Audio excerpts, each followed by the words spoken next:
Hello everyone, welcome to the lecture 1 of organic chemistry. समझने की कोशिश करते हैं ऑर्गेनिक केमिस्ट्री क्या है, इसका डेली लाइफ में रोल क्या होता है, अगर हम ऑर्गेनिक केमिस्ट्री नहीं पढ़ें क्या हो जाएगा, ऑर्गेनिक केमिस्ट्री क्यों पढ़नी चाहिए। स्टार्ट करते हैं बेहतरीन लेक्चर और समझने की कोशिश करते हैं कि ऑर्गेनिक केमिस्ट्री होती क्या है। हम यहाँ पर एक बेहतरीन जर्नी स्टार्ट कर रहे हैं of learning the organic chemistry. आज के इस पर्टिकुलर लेक्चर में हम डिस्कशन करेंगे कि ऑर्गेनिक केमिस्ट्री का रोल क्या है और हम समझेंगे कि ऑर्गेनिक केमिस्ट्री होती क्या है। ठीक है, क्लासिफिकेशन ऑफ ऑर्गेनिक कंपाउंड क्या है तो उनके बारे में डिस्कशन करेंगे। आफ्टर दैट अपन डिस्कशन करेंगे कि भाई कैसे हम आईपैक नोमेनक्लेचर करते हैं, ऑर्गेनिक कंपाउंड का नोमेनक्लेचर कैसे करना है, उनमें और भी क्या डिफरेंट चीजें होती है, जैसे आइसोमेरिज्म एक कहानी होती है। फिर हम स्टार्ट करेंगे जनरल ऑर्गेनिक केमिस्ट्री की। तो आज के इस लेक्चर में स्टार्ट करना है हमको ऑर्गेनिक केमिस्ट्री के बारे में, लेकिन यार उससे पहले हम ये तो समझ लेते हैं कि केमिस्ट्री होती क्या है। अब आप कहेंगे सर ये क्या बातें कर रहे हो आप, बिल्कुल आपने तो हमको 9th क्लास का बच्चा समझ लिया। अरे यार, केमिस्ट्री के बारे में थोड़ी सी बातें करते हैं। केमिस्ट्री क्या है? Study of the matter. हम मैटर की स्टडी इन टर्म्स ऑफ किस किस चीज के टर्म में करते हैं भाई? In terms of its composition, in terms of its structure, in terms of कि ये दूसरे एलिमेंट के साथ में, दूसरे मैटर्स के साथ में कैसे रिएक्शन करता है। जैसे वाटर की रिएक्शन हम डिफरेंट डिफरेंट मेटल के साथ में कराते हैं, वाटर की रिएक्शन हम एसिड के साथ में करा देते हैं। तो यहाँ पे हम क्या कर रहे हैं, हम एक मैटर की रिएक्शन दूसरे मैटर के साथ में करा रहे हैं। इसका मतलब this is involving the chemistry. जैसे हम कंपोजिशन की बात कर सकते हैं, वाटर की स्ट्रक्चर की बात कर सकते हैं, तो ये सब इन्वॉल्व करता है केमिस्ट्री को। अब केमिस्ट्री की 3 ब्रांचेस होती हैं, fundamental branches, inorganic chemistry, organic chemistry and physical chemistry. हमको क्या पढ़ना है? हमको तो भाई ऑर्गेनिक केमिस्ट्री पढ़नी है। इनऑर्गेनिक केमिस्ट्री और फिजिकल केमिस्ट्री के बारे में तो बहुत कुछ पढ़ लिया है। तो स्टार्ट करते हैं कुछ बेसिक से एग्जांपल्स के साथ में। हम कपड़े पहनते हैं, बिल्कुल। हम बीमार हो जाते हैं तो कुछ मेडिसिन लेते हैं, बिल्कुल लेते हैं। हम खाना खाते हैं, बिल्कुल खाते हैं, वेजिटेबल्स खाते हैं। आपकी कुछ ना कुछ पसंदीदा सब्जी होगी, जैसे मेरी पसंदीदा सब्जी जो है दैट इज पनीर। ठीक है, तो हम जब भी इन एग्जांपल्स की बात करते हैं, क्या इनमें केमिस्ट्री है? आपको क्या लगता है? कमेंट करके बताइए। बिल्कुल इनमें केमिस्ट्री है। जैसे हम बीमार होते हैं तो जैसे मान लो आपको बुखार आ गया, तो बुखार जब आता है तो हम एक मेडिसिन लेते हैं, बहुत ही फेमस मेडिसिन है। क्या नाम है उसका? पैरासीटामोल। और जो पैरासीटामोल है वो एक तरीके का ऑर्गेनिक कंपाउंड है। स्ट्रक्चर बना के दिखाऊं उसकी? पैरासीटामोल की स्ट्रक्चर कुछ इस प्रकार की दिखती है, देखो जरा। This is paracetamol, OCH3 and para position पे OH ग्रुप लगा रहता है। तो ये जो पैरासीटामोल है ये एक तरीके का ऑर्गेनिक कंपाउंड होता है। सिमिलरली जब हम बात करते हैं, एस्पिरिन नाम की एक दवाई और होती है, आपने सुना होगा, एस्पिरिन, डिस्पिरिन। ठीक है, नोवलजीन, ये भी एक तरीके की ऑर्गेनिक कंपाउंड है। अभी खतरनाक खतरनाक स्ट्रक्चर बनाने जा रहा हूं मैं, डरना मत सबसे पहले तो। ठीक है, इसको बोलते हैं 2 एसिडॉक्सी बेंजोइक एसिड। ठीक है, इसी तरीके से इबुप्रोफेन करके दवाई आती है। ठीक है, और भी बहुत सारी, नोवोजीन आती है, फेनेसिटीन आती है। ठीक है, और भी आप जब बीमार हो, जैसे आपको खांसी हो गई तो आप कोरेक्स, टोरेक्स इस तरीके की दवाई लेते हो। ठीक है, बेनाड्रिल लेते हो। ये सब कहीं ना कहीं इन्वॉल्व केमिस्ट्री, इन्वॉल्व दी ऑर्गेनिक कंपाउंड्स। इसका मतलब इनमें ऑर्गेनिक केमिस्ट्री है, बिल्कुल है। दूसरी तरफ हम बात करते हैं सब्जियां। हमको भूख लगती है, मम्मी से बोलते हैं मम्मी सब्जी बना दो, मुझे ये सब्जी पसंद है। ठीक है, मैं तो टिंडे नहीं खा पाऊंगा, मैं तो पनीर खाऊंगा। तो मान लो इन सब्जियों, मान लो क्या होता ही है इन सब्जियों के अंदर, क्या इन सब्जियों के अंदर कुछ स्पेशल टाइप के कार्बोहाइड्रेट बोलते हैं। आपको डॉक्टर बोलते हैं कि भाई सब्जी, हरी सब्जियां खाइए, इनमें कार्बोहाइड्रेट मिलेगा आपको, इनमें आपको लिपिड्स मिलेंगे। ठीक है, आपको इनमें प्रोटीन मिलेगी, इनमें आपको फाइबर्स मिलेंगे। तो कहीं ना कहीं इनमें केमिस्ट्री। यार कार्बोहाइड्रेट नहीं जानते क्या आप? कार्बोहाइड्रेट जैसे कि ग्लूकोज, ग्लूकोज एक फेमस कार्बोहाइड्रेट है, C6H12O6, ये एक ऑर्गेनिक कंपाउंड है। ठीक है, सिमिलरली जब हम बात करते हैं सुक्रोज की, सुक्रोज क्या होता है? C12H22O11, चीनी का फॉर्मूला है ये। So it is also involving the chemistry. ठीक है, कपड़े की जब हम बात करते हैं तो कपड़े भी कहीं ना कहीं किससे बनते हैं? ऑर्गेनिक कंपाउंड से मिलके बनते हैं, जैसे सेलुलोज से, ठीक है, या फिर और भी डिफरेंट टाइप के कंपाउंड्स होते हैं, टेरिलीन करके एक कपड़ा आता है, ठीक है, नायलॉन की बहुत सारी चीजें बनती है, तो they all involve the organic chemistry particularly, है ना। एक बहुत ही फेमस एग्जांपल यार, हम बात करते हैं, खुद की ही बात कर लेते हैं, दुनिया की क्या बात करेंगे, ठीक है, पहले हम खुद की बात करने की कोशिश करते हैं। तो हम किस चीज से मिलके बनते हैं? Cell is the unit of life, बचपन में आप लोगों ने पढ़ा होगा। सेल जब आपस में कॉम्बाइन होती है, बहुत सारी सेल आपस में कॉम्बाइन होती हैं और क्या बनाती हैं? टिश्यू, टिश्यू बनाती है सर। और ये टिश्यू आपस में कॉम्बाइन हो क्या बनाते हैं? ऑर्गन बनाते हैं सर शायद। अच्छा, और ऑर्गन जब आपस में कॉम्बाइन होते हैं तो क्या बनाते हैं? बॉडी, सॉलिड बॉडी बनती है फिर। ओके जी, तो स्टार्ट करते हैं यार सेल से ही। सेल किस चीज से मिलके बनती है? सेल ऑर्गेनल से। सेल ऑर्गेनल, जैसे मैं मान लेता हूँ सेल ऑर्गेनल में मैंने ले लिया क्या? न्यूक्लियस ले लिया, या फिर मैंने सेल मेम्ब्रेन ले ली। तो सेल मेम्ब्रेन किससे मिलके बनती है पता है? It involve the carbohydrate, protein. Similarly हम जब न्यूक्लियस की बात करते हैं, ये डीएनए इसमें प्रेजेंट होता है, हम डीएनए की अभी बात करेंगे। इसका मतलब सेल में भी कहीं ना कहीं क्या है? कार्बोहाइड्रेट है, ठीक है, प्रोटीन है। इसका मतलब it is involving the organic chemistry, ठीक है। डीएनए की बात करो, डीएनए क्या होता है? DNA is the genetic material which collect the information and transfer from one generation to the another, ठीक है। तो वो ये डीएनए क्या होता है? It is the deoxyribose nucleic acid.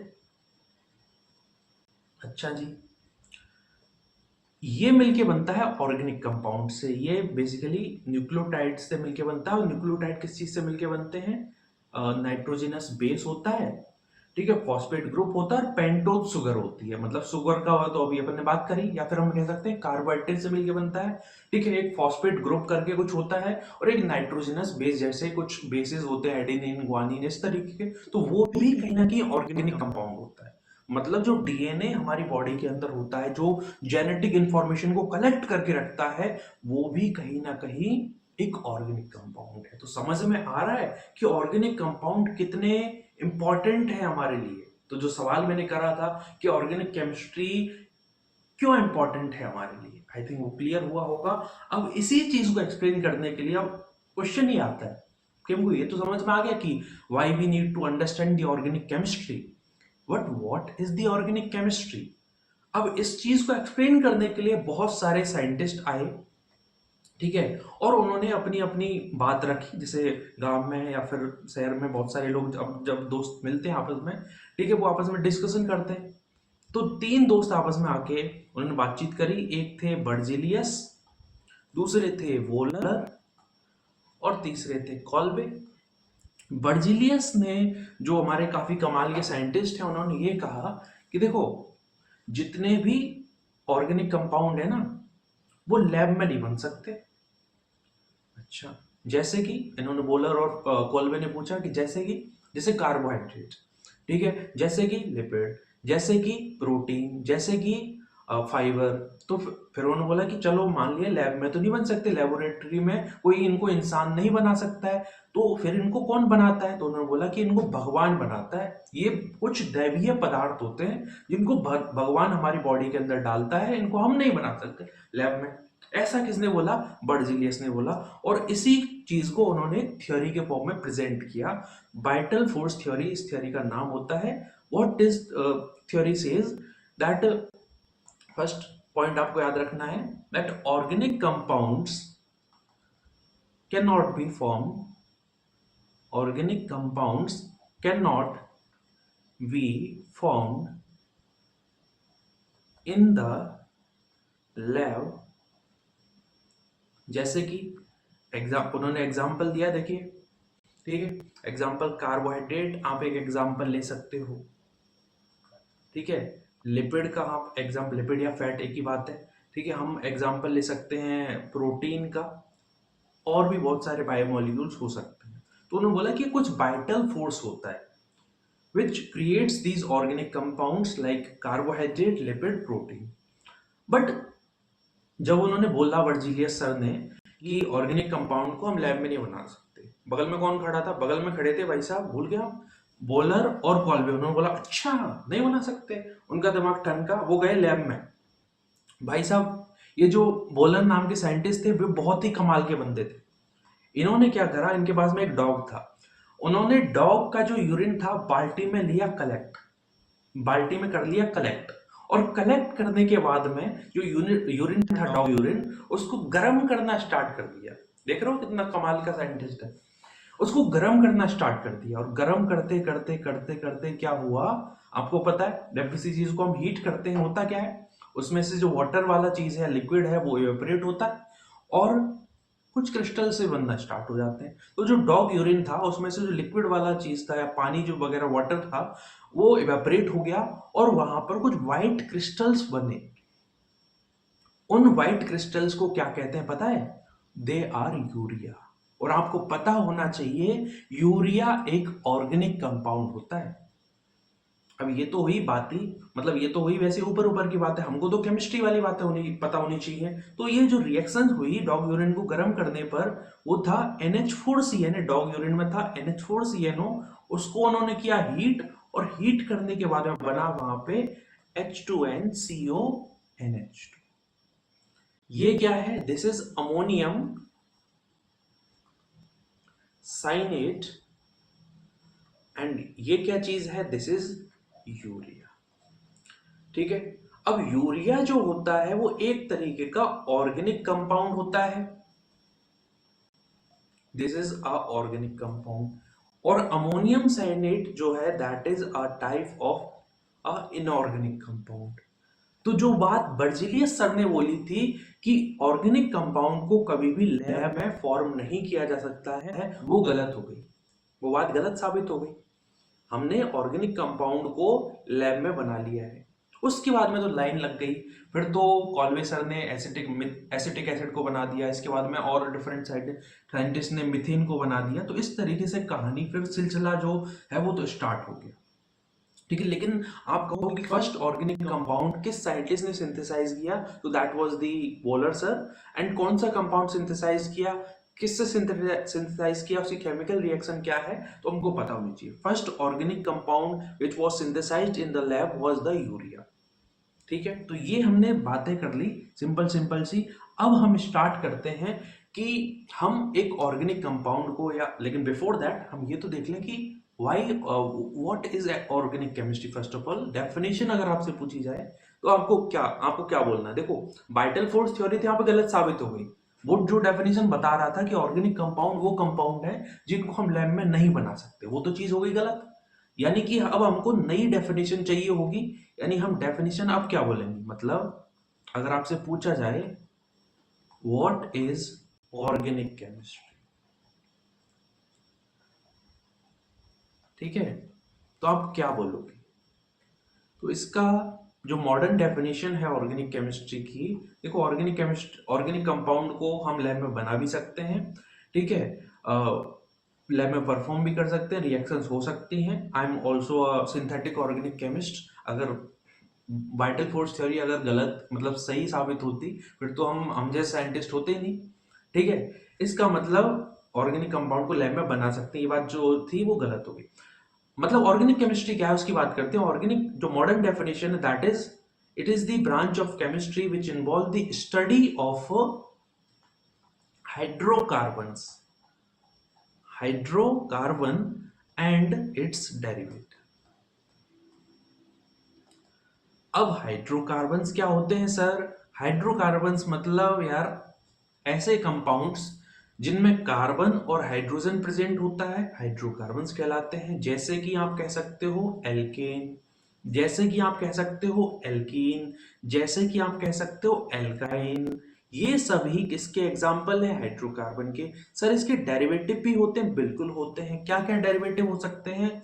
Alcohol हो सकते हैं, ठीक है। आप हेलो का मतलब हेलोजेंस की बात कर सकते हो, हेलो एल्केन्स, हेलो एरीन्स, इस तरह के कंपाउंड की बात कर सकते हो। आप एल्डिहाइड कीटोन की बात कर सकते हो, ठीक है। आप कीटोन कंपाउंड्स की बात कर सकते हो, आप एस्टर कंपाउंड्स की बात कर सकते हो, और भी अपन एमाइड कंपाउंड्स की बात कर सकते हैं। तो ये सभी डेरिवेटिव्स होते हैं हाइड्रोकार्बन्स के। ठीक है, तो हमको मॉडर्न डेफिनेशन जो बतानी है कि what is organic chemistry, study of hydrocarbon and its derivative is known as the organic chemistry. और जिन कंपाउंड, ये सभी कंपाउंड क्या हो जाएंगे, ऑर्गेनिक कंपाउंड हो जाएंगे। अब रिप्रेजेंटेशन ऑफ ऑर्गेनिक कंपाउंड की जब बात करते हैं तो हम एक ऑर्गेनिक कंपाउंड की स्ट्रक्चर को रिप्रेजेंट किस तरीके से कर सकते हैं, उसके कुछ डिफरेंट डिफरेंट तरीके होते हैं, उनके बारे में आज हमको यहां से एक्चुअल ऑर्गेनिक केमिस्ट्री स्टार्ट हो रही है। तो स्टार्ट करते हैं। सबसे पहले एक होती है कंप्लीट स्ट्रक्चर, एक होती है कंडेंस स्ट्रक्चर, ठीक है, एक होती है कंडेंस स्ट्रक्चर, और तीसरी होती है कौन सी, complete structure, condense structure, and एक स्ट्रक्चर हमारी यहाँ पे हो जाएगी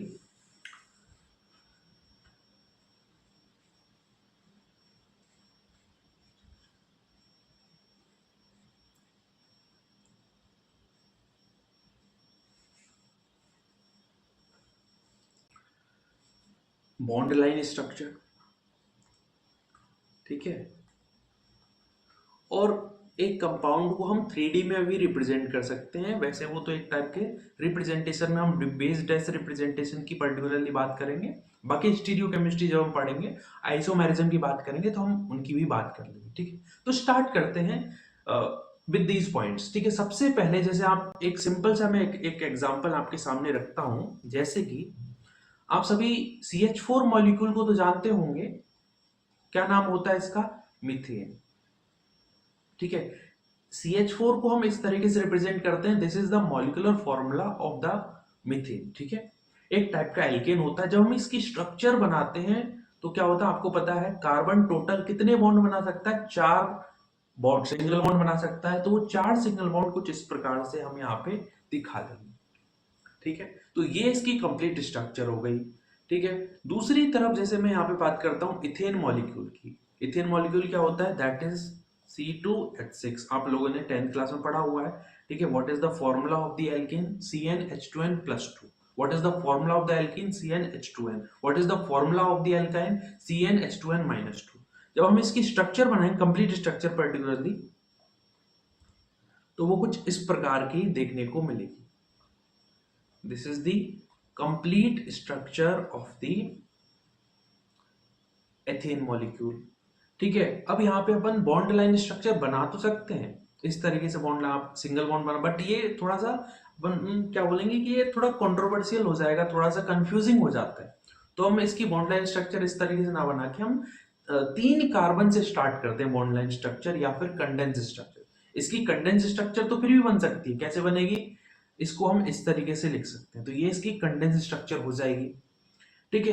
प्रोपेन का फॉर्मूला क्या होता है, C3H8। मैं बोल रहा हूँ प्रोपेन मतलब एक टाइप का एल्केन होगा, बिल्कुल होगा, ठीक है। प्रोपेन की बात हो गई। प्रोपेन की जो हम स्ट्रक्चर बनाएंगे, आपको दिख रहा है यहाँ पे टोटल 3 कार्बन है।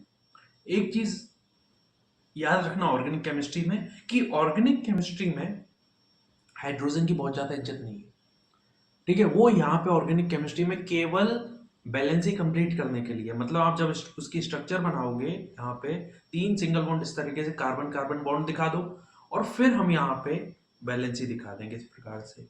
आपको पता है यहाँ पे देखो, दोबारा से स्टार्ट कर देखो, इनको पहले क्या किया, सबसे पहले हमने कार्बन कार्बन बॉन्ड बनाए, उसके बाद आपको दिखा यहाँ पे कि देखो ये जो पर्टिकुलरली टर्मिनल कार्बन है, इसका एक बॉन्ड इस कार्बन से बना हुआ है, मतलब टोटल 3 वैलेंसी इसकी फ्री हो गई, जिनसे हम क्या जोड़ देंगे, हाइड्रोजन जोड़ देंगे। उसके बाद में इस बीच वाले कार्बन को देखो, इसमें क्या है, 2 बॉन्ड तो कार्बन कार्बन हो गए, 2 फ्री वैलेंसी हो गई, उनसे अपन जोड़ देंगे हाइड्रोजन को।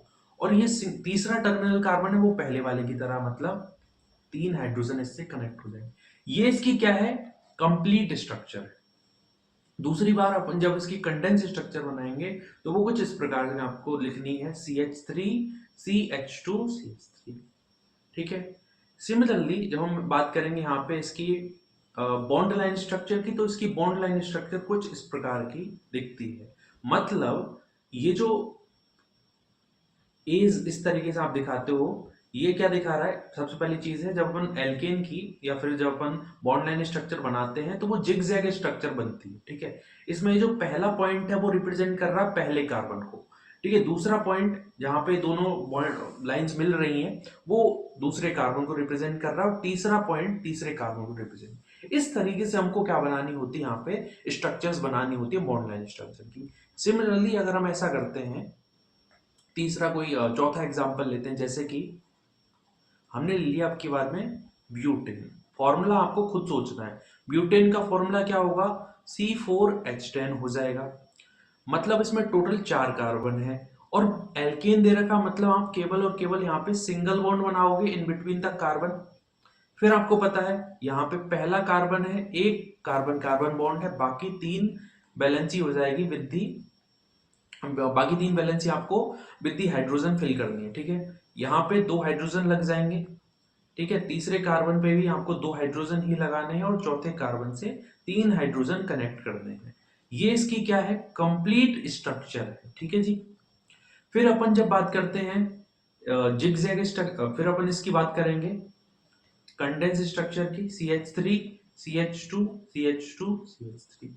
ठीक है, इसी को बहुत लोग पार्शियल कंडेंस स्ट्रक्चर भी बोलते हैं, कुछ लोग कंडेंस स्ट्रक्चर बोलते हैं। ठीक है, एक इसी कंडेंस स्ट्रक्चर को हम मॉलिक्यूलर फॉर्मूला के तौर पे भी दिखा सकते हैं, it is also the condense structure, या फिर कंडेंस फॉर्मूला आप इसको बोल सकते हैं। ठीक है, जब अपन इसकी जिगजैग स्ट्रक्चर बनाएंगे या फिर इसकी बॉन्ड लाइन स्ट्रक्चर बनाएंगे, तो आपको पता है क्या करना होगा। यहाँ पे टोटल 4 कार्बन है, मतलब पहला पॉइंट पहले कार्बन को, दूसरा पॉइंट दूसरे कार्बन को, तीसरा पॉइंट तीसरे कार्बन को, चौथा पॉइंट चौथे कार्बन को। तो ये इसकी हो गई है बॉन्ड लाइन स्ट्रक्चर। तो इस तरीके से हम यहाँ पे इसकी बॉन्ड लाइन स्ट्रक्चर बना सकते हैं। ठीक है, चौथा एग्जांपल लेते हैं, थोड़ा सा अच्छा एग्जांपल ले लेते हैं। चलिए हम यहाँ पे लेते हैं C5H10। C5H10 ये एल्केन है, एल्कीन है, एल्काइन। तो आपको पता होना चाहिए दिस इज पेंटीन, और मैं कह रहा हूं ये नॉर्मल पेंटीन हम यहाँ पे लेके चल रहे हैं। एक टाइप की एल्कीन है, तो मैं कह रहा हूं यहाँ पे पहले ही कार्बन पे क्या है, पहले ही कार्बन पे डबल बॉन्ड है। ठीक है, पहले कार्बन पे डबल बॉन्ड है, बाकी जो कार्बन है वो सिंगल बॉन्ड बना रहे हैं। तो टोटल यहाँ पे कितने बॉन्ड बन चुके हैं, टोटल यहाँ पे अपन जब कार्बन कार्बन मतलब टोटल 5 कार्बन है, तो इस तरीके से स्ट्रक्चर मैंने बना दी। हाइड्रोजन आपको खुद अटैच करने हैं। पहले कार्बन पे 2 बॉन्ड है, मतलब 2 हाइड्रोजन कनेक्ट होंगे। इस पर केवल एक हाइड्रोजन कनेक्ट होगा, क्यों, क्योंकि यहाँ पे एक 2 बॉन्ड तो डबल बॉन्ड वाले, मतलब एक सिंगल बॉन्ड एक डबल बॉन्ड, और इधर एक सिंगल बॉन्ड, मतलब 3 बॉन्ड बन चुके हैं, एक बनेगा हाइड्रोजन के थ्रू। यहाँ पे 2 हाइड्रोजन कनेक्ट होंगे, यहाँ पे 2 हाइड्रोजन कनेक्ट होंगे, और यहाँ पर 3 हाइड्रोजन इस तरीके से कनेक्ट हो जाएंगे। ये तो हुई इसकी कंप्लीट स्ट्रक्चर। इस कंप्लीट स्ट्रक्चर से बड़ी इजीली आप क्या बना सकते हो, बड़ी ही इजीली आप बना सकते हो यहाँ पे CH2 double bond CH CH2 CH2 CH3। ठीक है, इस चीज को अपन और कैसे लिख सकते हैं, इसी चीज को हम ऐसे लिख सकते हैं क्या, CH2 डबल बॉन्ड CH। ये जो CH2 है, क्या हम इसको CH2 का होल ट्वाइस लिख सकते हैं, बिल्कुल लिख सकते हैं। इसी तरीके से यहाँ पे इसी चीज को आप ऐसे भी लिख सकते हो, CH2 होल ट्वाइस CH। इसका मतलब भी ब्यूटेन ही है। अब ये तो हुई इनकी कंडेंस स्ट्रक्चर और कंप्लीट स्ट्रक्चर। अगर इसकी बॉन्ड लाइन स्ट्रक्चर बनानी है तो कैसे बनेगी, पहला कार्बन कार्बन जो पहले और दूसरे कार्बन पे क्या है, डबल बॉन्ड है, फिर तीसरा कार्बन आएगा यहाँ पे, फिर चौथा कार्बन आएगा, फिर पांचवा कार्बन। देख सकते हो first second third fourth and, इस तरीके से आप यहाँ पे देख सकते हो कि जो स्ट्रक्चर हमारी बनी है वो सही बनी है। ये बहुत बेसिक से एग्जाम्पल हो गए। इसी तरीके से जैसे हम बात करते हैं, एक थोड़ा सा अलग सा एग्जाम्पल ले सकते हैं। जैसे आप लोगों ने कभी ब्यूटेनोइक एसिड की बात सुनी है, ब्यूटेनोइक एसिड का नाम कभी सुना है, नहीं सुना है, अभी सुन लेते हैं। ये होता क्या है, ये होता है CH3 CH2 CH2 C double OH। ठीक है, जब हम इसकी कंप्लीट स्ट्रक्चर बनाएंगे वो कुछ इस प्रकार की आपको देखने को मिलेगी। ठीक है, इस तरीके से।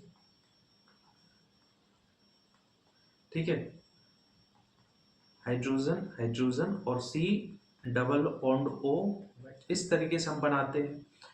इसकी जब हम बनाएंगे कंडेंस स्ट्रक्चर, वो कैसे दिखेगी, CH3 CH2 का whole twice C double OH, ये इसकी कंडेंस स्ट्रक्चर हो चुकी है।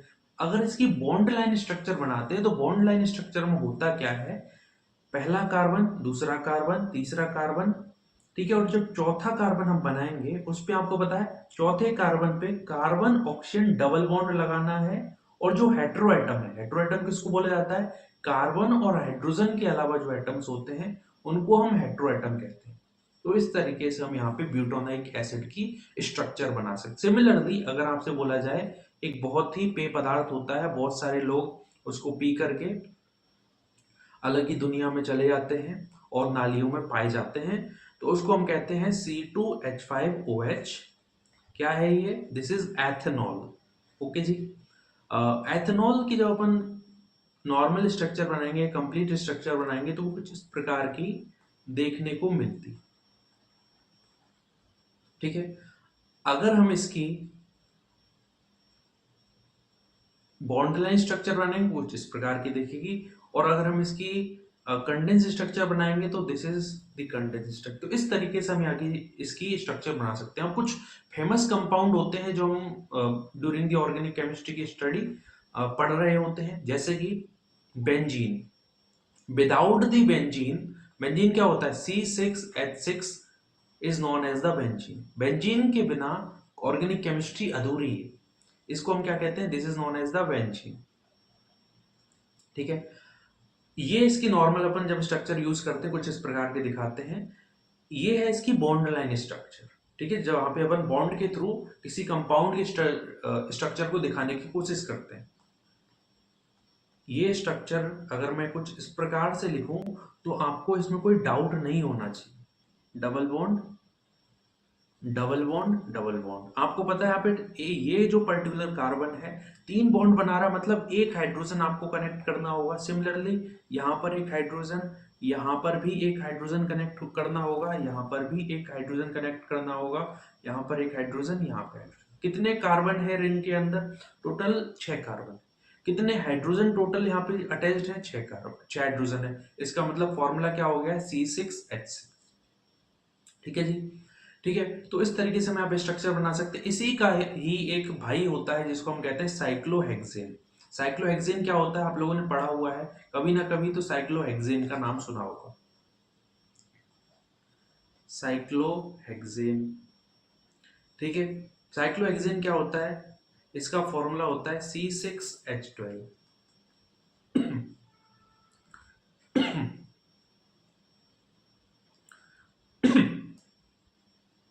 ये है C6H12, एक तरीके का साइक्लिक कंपाउंड होता है। हम डिस्कस करेंगे साइक्लिक कंपाउंड्स के बारे में भी, बट मैं आपको बता देता हूँ, बस ध्यान से देखते रहो।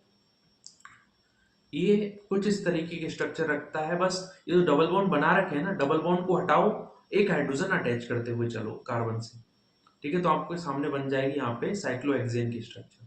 डबल बॉन्ड हटाओ, एक हाइड्रोजन पहले से लगा हुआ था, एक हाइड्रोजन और लग जाएगा, एक हाइड्रोजन पहले से था, एक हाइड्रोजन और लग जाएगा, तो फॉर्मूला क्या बन गया, C6H12। क्योंकि आपने पहले 6 कार्बन थे, एक एक हाइड्रोजन एक और कार्बन से लगा, मतलब कार्बन से एक एक हाइड्रोजन और लग गया, तो कितने हाइड्रोजन जुड़ गए, 6 और, मतलब C6H12 इसका फॉर्मूला बन जाएगा, ठीक है। अब मैं आपको थोड़े से कुछ एग्जांपल्स दे देता हूं, उनको आपको कंप्लीट स्ट्रक्चर बनानी है।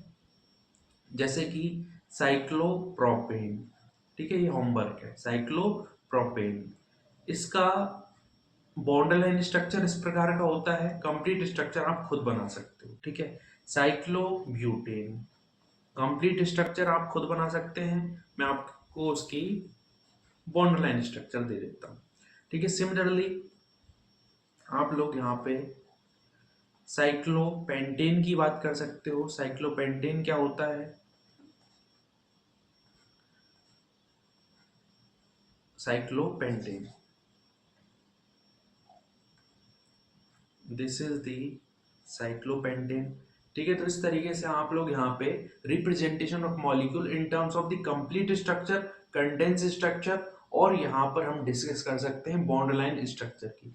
इसी तरीके से हम जब बेस डैश रिप्रेजेंटेशन की बात करते हैं तो बेस डैश रिप्रेजेंटेशन एक तरीके से, इसको हम वैसे तो स्टीरियो केमिस्ट्री में डिस्कस करेंगे, बट एक बार मैं आपको बता देता हूँ कि ये होता क्या। बाकी पूरा जो डिस्कशन है इसका बेस डैश रिप्रेजेंटेशन का, जब हम आइसोमेरिज्म पढ़ेंगे तब वहां पे हो जाएगा, ठीक है।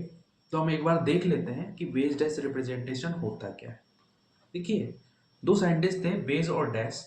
इन्होंने क्या बोला कि देखो कार्बन जो है टोटल कितने बॉन्ड बनाता है, 4 बॉन्ड बनाता है। उन 4 बॉन्ड में से 2 बॉन्ड तो होते हैं प्लेन के अंदर, 2 बॉन्ड तो प्लेन के अंदर इस तरीके से मान लोगे आप, ठीक है। 2 बॉन्ड, जैसे एक बॉन्ड ये है, एक बॉन्ड इधर हो जाएगा, ये प्लेन के अंदर, मतलब इसको अगर मैं मॉलिक्यूल है मेरे पास में कोई भी, ठीक है, उसमें सिंगल सिंगल बॉन्ड है, कार्बन के टोटल 4 बॉन्ड है, तो 2 बॉन्ड तो प्लेन में होंगे और 2 बॉन्ड होंगे, एक तो होगा टूवर्ड्स द व्यूअर, मतलब जिधर से हमारा, मान लो मैं यहां से मेरी आंख लगी हुई है प्यारी सी, ठीक है, और मैं इसको देख रहा हूँ, ठीक है, ये मेरी आंख है, इधर से मैं उसको अपनी तिरछी निगाहों से देख रहा हूँ, मतलब मैं व्यूअर हो गया, मेरी आंख यहाँ से, ठीक है, तो मैं व्यूअर इधर से देख रहा है, तो जो व्यूअर की तरह बॉन्ड है वो एक बॉन्ड हो जाएगा और एक व्यूअर से दूर होगा। अब इनके कुछ नाम होते हैं, जैसे जो बॉन्ड व्यूअर की तरफ होता है उसको हम कहते हैं बेस, ठीक है, जो बॉन्ड व्यूअर से दूर होता है उसको हम कहते हैं डैश। जैसा कि आप देख पा रहे होंगे, जो बॉन्ड व्यूअर की तरफ है, जो बॉन्ड मेरी तरफ है, वो थिक लाइन से रिप्रेजेंट करा जाता है, that is represented by the thick line. जो बॉन्ड व्यूअर से दूर जा रहा है वो बॉन्ड डॉटेड लाइन से, या फिर उसको हम डॉटेड लाइन से रिप्रेजेंट कर रहे हैं। कितने डॉट है वो मत पूछना, डॉटेड लाइन से रिप्रेजेंट करते हैं, ठीक है। और इसी को हम ब्रेक्ड लाइन से भी रिप्रेजेंट कर सकते हैं, मतलब दोनों का मतलब एक ही होगा, ब्रेक्ड लाइन या फिर डॉटेड लाइन से रिप्रेजेंट करते हैं। एक बात और समझ सकते हो कि जैसे 4 बॉन्ड जो बन रहे हैं कार्बन के, ठीक है, 2 बॉन्ड प्लेन में हो गए, एक बॉन्ड मेरी तरफ है, एक बॉन्ड नीचे की तरफ हो गया, मतलब जो डैश वाला बॉन्ड होता है ना वो बिलो द प्लेन भी होता है, it is below the plane as well, ठीक है, और जो बेस वाला बॉन्ड है ये अबव द प्लेन होता है, ठीक है। मान लो जैसे इस चीज को हम ऐसा समझते हैं, अगर हमारे पास में टोटल,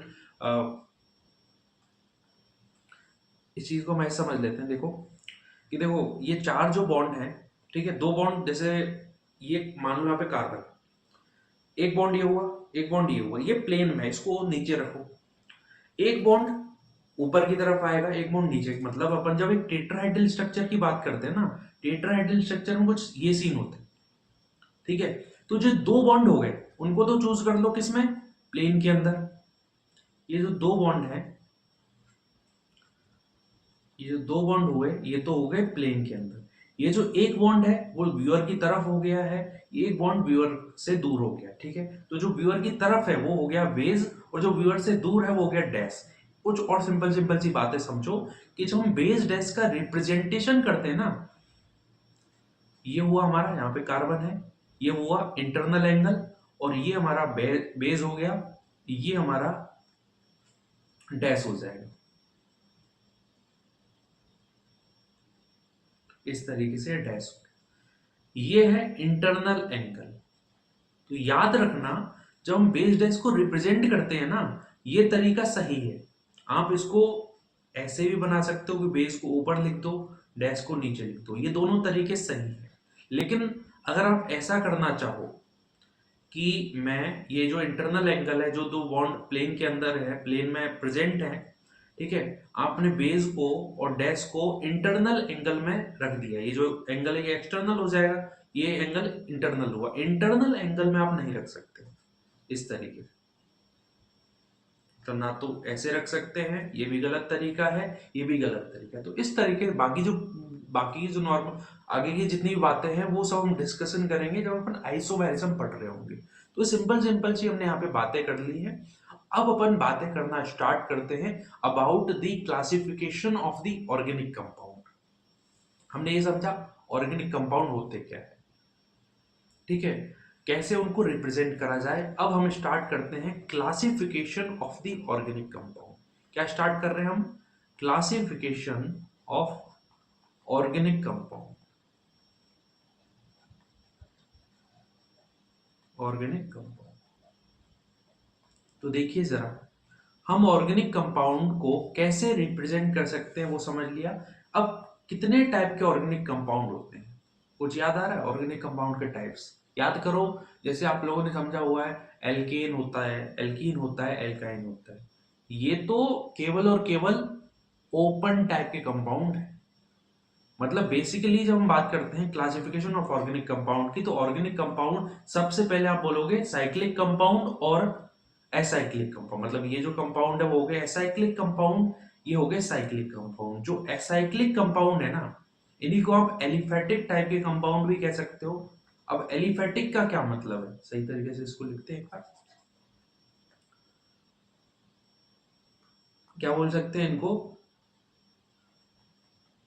एलिफेटिक।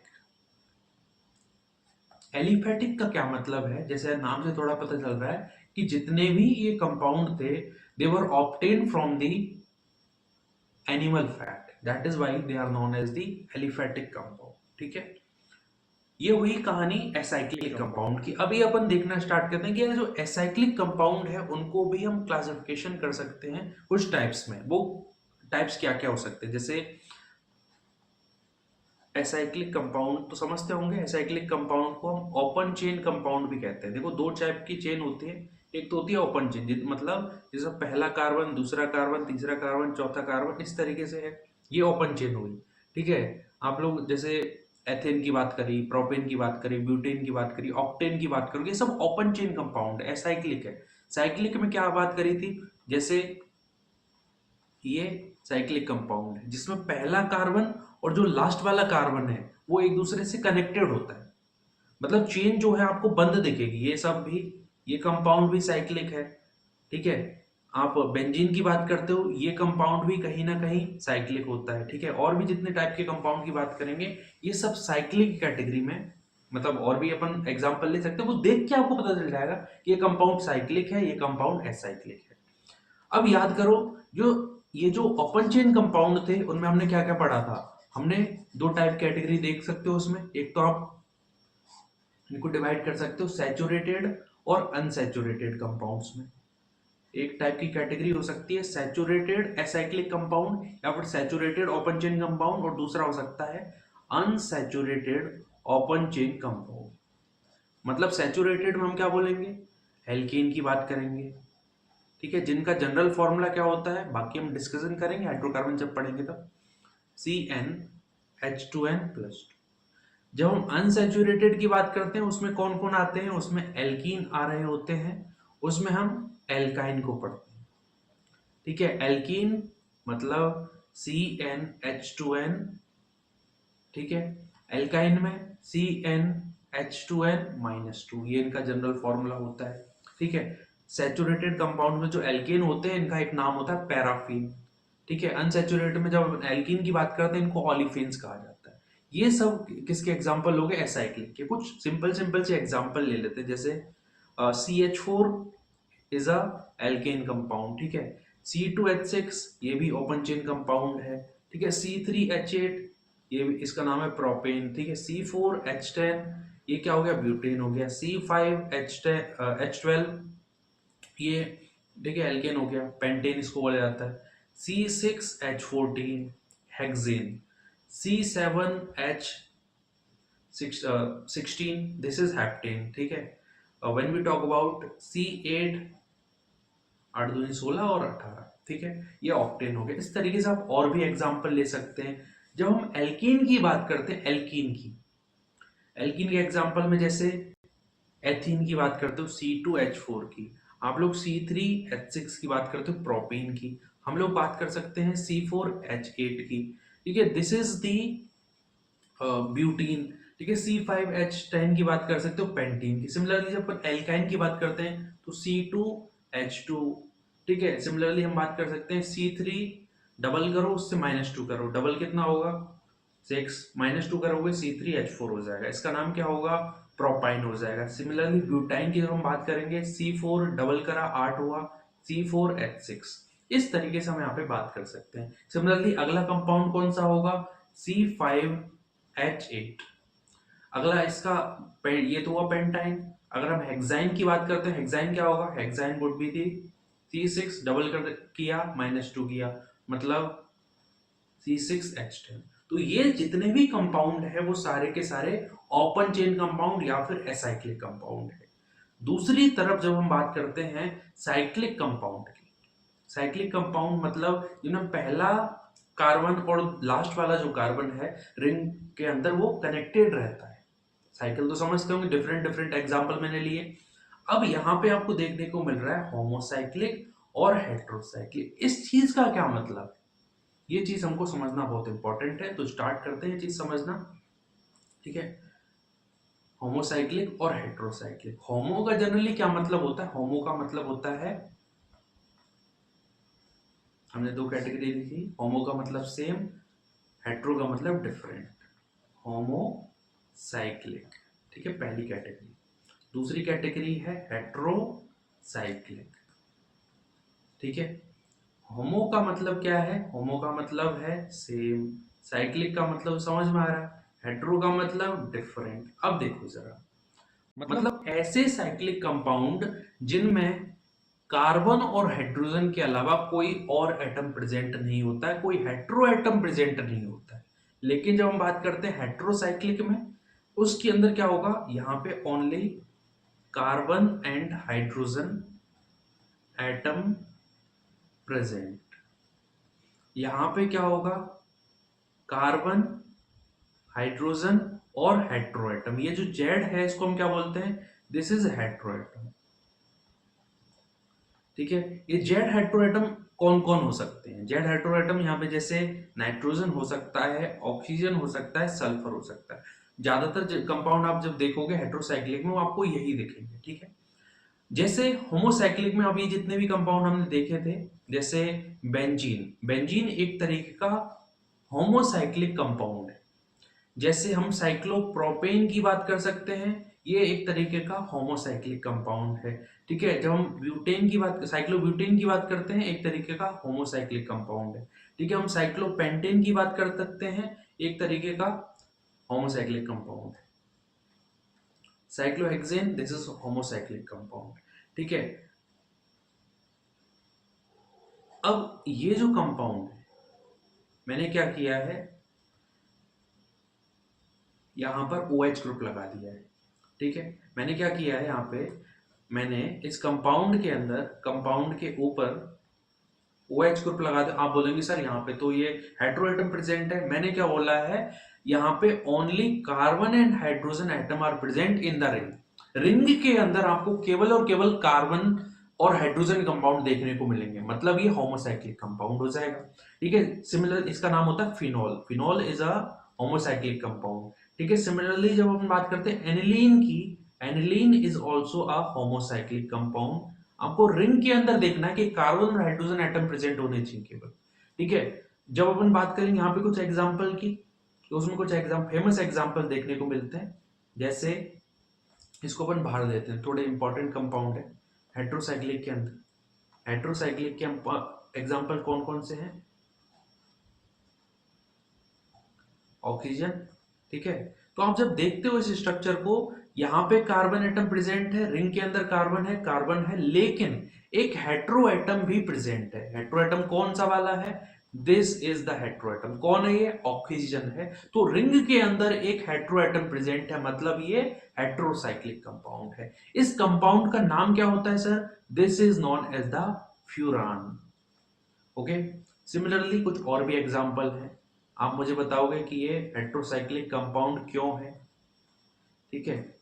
सिमिलरली एक कंपाउंड और होता है, ठीक है।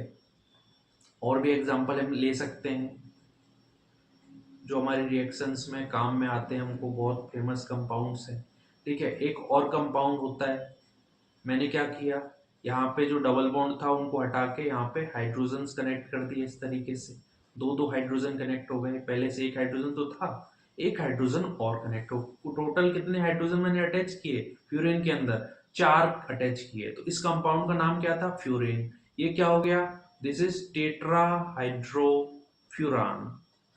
शॉर्ट फॉर्म में क्या बोलोगे, THF। इस कंपाउंड का नाम क्या है, दिस इज थायोफीन। इस कंपाउंड का नाम क्या है, पायरोल बोला जाता है इसको। इस कंपाउंड का नाम याद आ रहा है, पेरिडीन बोलते हैं इसको। तुम लोगों ने ये तो बताया नहीं कि ये कंपाउंड हेट्रोसाइक्लिक क्यों, अरे सर ये हेटेरोएटम दिख रहा है ना, ये हेटेरोएटम दिख रहा है ना, ये हेटेरोएटम दिख रहा है ना, तो रिंग के अंदर हेटेरोएटम है ना, तो हेटेरोसाइक्लिक कंपाउंड हो गया। सिंपल सी बात है, इसमें सोचने वाली बात क्या है? बिल्कुल ठीक है। अब एक चीज और हम यहाँ पे क्लासिफाई कर सकते हैं होमोसाइक्लिक और हेटेरोसाइक्लिक में। वैसे तो उस कंसेप्ट को हम बाद में समझेंगे कि जो होमोसाइक्लिक कंपाउंड है इनको हम फर्दर और क्लासिफाई कर सकते हैं एलिसाइक्लिक और एरोमेटिक कंपाउंड्स में, एलिसाइक्लिक और एरोमेटिक कंपाउंड्स में। अब ये क्या चीज है? एरोमेटिक कंपाउंड्स क्या थे? एरोमेटिक जैसे कभी एरोमा कुछ शब्द सुना है आप लोगों ने? सुना होगा। एरोमा क्या होती है? एक तरह की खुशबू अपन बोलते हैं कि जितने भी एरोमेटिक कंपाउंड होते हैं उनमें कुछ ना कुछ टाइप की एरोमा आ रही होती है। शुरुआती जितने भी एरोमेटिक कंपाउंड्स थे उनमें एक टाइप की एरोमा आती थी, एक तरीके की खुशबू आती थी, मतलब वो एरोमेटिक कंपाउंड हो गए। तो होमोसाइक्लिक कंपाउंड एरोमेटिक भी हो सकते हैं और एलिसाइक्लिक भी हो सकते हैं, मतलब वो एरोमेटिक भी हो सकते हैं और ऐसे होमोसाइक्लिक कंपाउंड जो कि एरोमेटिक नहीं है। मैं क्या बोल रहा हूं? Not aromatic. क्योंकि आगे जाके थोड़ा सा कंफ्यूज होंगे आप लोग, क्योंकि एरोमेटिक कंपाउंड नेचर में तीन टाइप के कंपाउंड होते हैं, aromatic, anti aromatic and non aromatic. तो मैं कह रहा हूं कि एक टाइप है एरोमेटिक का और दूसरी टाइप है नॉट एरोमेटिक। और नॉट एरोमेटिक में कौन कौन आ सकता है? नॉन एरोमेटिक आ सकता है और एंटी एरोमेटिक आ सकता है। मतलब होमोसाइक्लिक एरोमेटिक हो भी सकता है और नहीं भी हो सकता है। सिमिलरली हेट्रोसाइक्लिक एरोमेटिक हो भी सकता है और नहीं भी हो सकता। अब आप कहेंगे सर हमको कैसे पता लगेगा कि ये कंपाउंड एरोमेटिक है नहीं है? तो उसके लिए हम पढ़ेंगे ना, अभी तो स्टार्ट हुई ऑर्गेनिक केमिस्ट्री, ये तो पहला लेक्चर था। धीरे धीरे ऑर्गेनिक केमिस्ट्री की दुनिया में हम एंट्री मारने जा रहे हैं। तो हम ये मैं आपको डायरेक्टली बता रहा हूँ, बस सुन लो तुम लोग। ये जो बेंजीन है ना, ये एरोमेटिक होता है, लिख देता हूं, ये एरोमेटिक है। ये जो कंपाउंड है ये नॉट एरोमेटिक है। तो ये जो कंपाउंड है इसको हम एलिसाइक्लिक कंपाउंड बोलेंगे। ये जो कंपाउंड है ये भी एलिसाइक्लिक कंपाउंड है। ठीक है, ये कंपाउंड एलिसाइक्लिक कंपाउंड है, ये कंपाउंड एलिसाइक्लिक कंपाउंड है। एलिसाइक्लिक कंपाउंड मतलब ऐसे साइक्लिक या फिर होमोसाइक्लिक कंपाउंड या फिर ऐसे cyclic compound which are not aromatic are known as the alicyclic compound. ठीक है, फिनॉल एक तरीके का एरोमेटिक कंपाउंड होता है। ठीक है, यहाँ पे aniline it is also an aromatic compound. ठीक है, कुछ हमने हेट्रोसाइक्लिक कंपाउंड्स देखे थे, furan. Furan is a aromatic compound my dear friends, my dear students, this is an aromatic compound. Thiophene is also aromatic compound. Pyrrole, this is also aromatic compound. ठीक है, pyridine, this is also aromatic compound. But जब आपसे पूछा जाए THF tetrahydrofuran काफी famous solvent होता है, इसके बारे में अगर आपसे पूछा जाए कि ये एरोमेटिक कंपाउंड है या फिर एलिसाइक्लिक कंपाउंड है, तो बोलना एलिसाइक्लिक कंपाउंड है, छाती ठोक के बोलूंगा, तो कोई दिक्कत नहीं, बिल्कुल सही बात है। तो एक बार चीजें हम रिकॉल कर लेते हैं। क्या बोला मैंने? देखिए, साइक्लिक कंपाउंड हो सकते हैं, एलिसाइक्लिक साइक्लिक कंपाउंड हो सकते हैं और एसाइक्लिक कंपाउंड हो सकते हैं।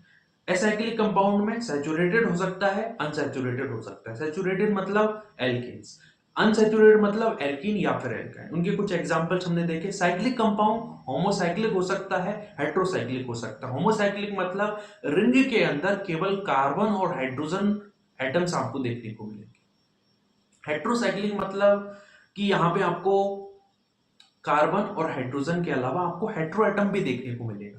ठीक है, फिर इनको अपन फर्दर क्लासिफाई कर सकते हैं एलिसाइक्लिक कंपाउंड और एरोमेटिक के अंदर। एलिसाइक्लिक कंपाउंड्स कौन से कंपाउंड होते हैं? ऐसे एरोमेटिक कंपाउंड, ऐसे cyclic compounds which are not aromatic. अब कुछ सवाल आपको ऐसा होमवर्क में दे देता हूं। होमवर्क क्या है आपका? आपको पता करना है कि ये जो कंपाउंड है ये कंपाउंड होमोसाइक्लिक है या फिर हेट्रोसाइक्लिक है। सिंपल सी चीज आपको बतानी होगी। मैं कह रहा हूं एक ट्रोपोन नाम का पदार्थ होता है, ट्रोपोन, सेवन मेंबर्ड रिंग रिंग है। यहाँ पे ऑक्सीजन इस तरीके से लगा हुआ है। ट्रोपोन आपको बताना है कि ये हेट्रोसाइक्लिक कंपाउंड है या फिर ये होमोसाइक्लिक कंपाउंड है। सिमिलरली आप लोग यहाँ पर इस कंपाउंड की भी बात कर सकते हैं। ये होमोसाइक्लिक कंपाउंड होता है, हेट्रोसाइक्लिक कंपाउंड होता है। ठीक है, सिमिलरली आप लोग और भी कंपाउंड देख सकते हैं इस तरीके से। ठीक है, आप लोग यहाँ पे एक सिंपल एक बस एक एग्जांपल और लूंगा मैं यहाँ पे। ठीक है, यहाँ पे मैंने क्लोरीन जोड़ दी। तो आपको बताना है कि हेट्रोसाइक्लिक कंपाउंड है या फिर होमोसाइक्लिक कंपाउंड है। तो इस लेक्चर में हमने बेसिकली बहुत ज्यादा चीजें डिस्कस नहीं करी है, सिंपल दो तीन बातें डिस्कस करी है। ठीक है, क्या ऑर्गेनिक केमिस्ट्री का रोल क्या है डेली लाइफ में, रिप्रेजेंटेशन ऑफ मॉलिक्यूल कैसे कर सकते हैं, और टाइप्स ऑफ या फिर क्लासिफिकेशन ऑफ ऑर्गेनिक कंपाउंड क्या क्या है।